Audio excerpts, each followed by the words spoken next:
The reuse shop is a partnership between Dove House, the City Council and FCC, who run the household waste sites. There's 13 in Hull and the surrounding area. We have a container on each site and people can donate straight into the container. They also can ring the shop directly for a booking to have one picked up from their houses. As you can see, it's well stocked. It's for people who aren't necessarily on a lot of money. This is an alternative. They're all pack tested, they're all function tested, and as you can see, they're clean very much.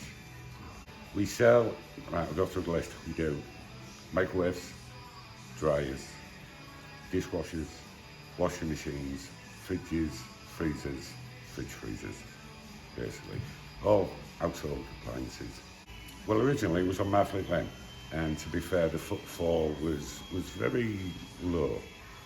Since being here, in the first week that we opened, we took as much here as what we did in a month down at the other shop.